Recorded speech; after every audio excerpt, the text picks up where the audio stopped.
Welcome to Daily Office Devotions.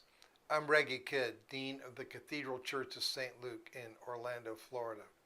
If you're enjoying this podcast, don't forget to like and subscribe. I'm glad to be with you on this Friday of the 7th week of Easter.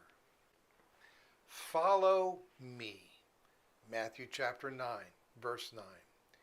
Jesus commands and Matthew simply obeys. Why does Matthew follow him? Our passage provides but an indirect hint. Matthew is a tax collector. He is therefore reckoned among the sinners by the righteous. Matthew 9, verse 11. Matthew is among those who recognize they are sick and in need of a physician. Matthew chapter 9, verses 12 and 13. That they are worn out by life and need to be made new. Matthew 9, verses 14 through 17. What makes me follow Jesus? I see some of myself in Matthew. In addition, our readings today give me ample reason to follow. Because he is God. Hebrews chapter 1, verses 10 through 12 is a direct quote of Psalm 102, 25 through 27 from today's psalm. But today you are the same, and your years will never end. In Psalm 102, these verses anchor the psalmist's hope in the day of my trouble. See verse 1. His troubles come from enemies, verse 8. From his recognition of God's indignation at his sin, verse 10. From his feeling of homelessness, verse 17. And from a creeping fear of death, verses 11 and 24. With verses 25 through 27, the psalmist places his destiny in the hands of the Lord who is eternal. The fascinating thing is that in Hebrews, these verses conclude the writer's argument that Jesus is God. Psalm 102 affirms the eternality and the deity of Jesus Christ, says the writer to the Hebrews. And whether Matthew the tax collector realized it in that moment when Jesus told him, "Follow me," or whether it dawned on him over time, he came to see it as well. Matthew's gospel is the one that tells us that Jesus' name means Emmanuel, God with us. So with Matthew, I follow Jesus because he is God. Because he makes sin go away. Jeremiah speaks of a new covenant that's not like the old covenant. The old covenant announced on Mount Sinai and engraved on tablets of stone did more to convict people of their sin than it did to mold them into the kingdom of priests they were called to be. The old covenant relied on sacrifice after sacrifice to provide covering for sin after sin. Jeremiah looks to a new covenant that brings the law's work into the human heart, where it can produce transformation, not just demand it. The promise of that new covenant is one single sacrifice that finally cleanses consciences once and for all. That sacrifice, in addition, gives God a sort of holy amnesia. I will forgive their iniquity and remember their sin no more, Jeremiah chapter 31, verse 34, and Hebrews chapter 8, verse 12. Did Matthew catch a glimpse of that hope when Jesus told him, "Follow me"? Who knows? But by the time he wrote his gospel, he definitely did.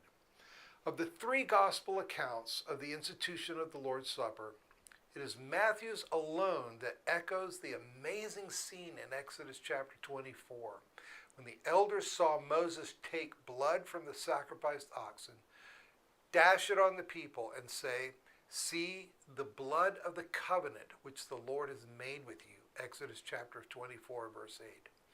Matthew alone recalls Jesus speaking of the sacrifice he was about to make as "my blood of the covenant." Matthew chapter 26, verse 28.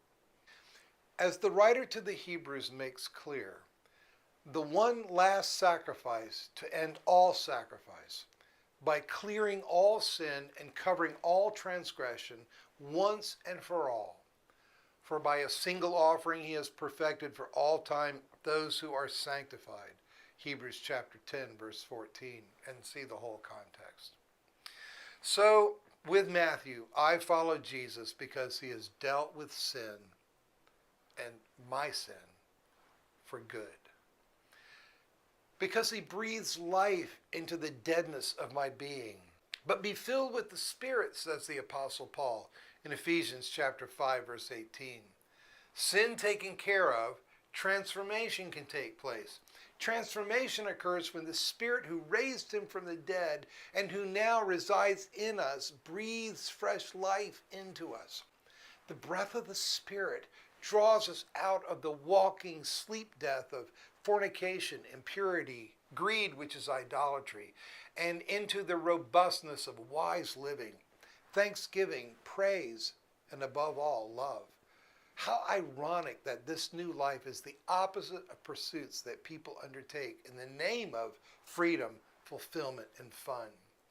The Bible characterizes those pursuits as representing a coma of sorts, an internal deadness, a lack of awareness of being truly and vibrantly alive, of being incapable of understanding the authentic nature of love. Christ lives in us now. He's writing God's law in our hearts by the Spirit.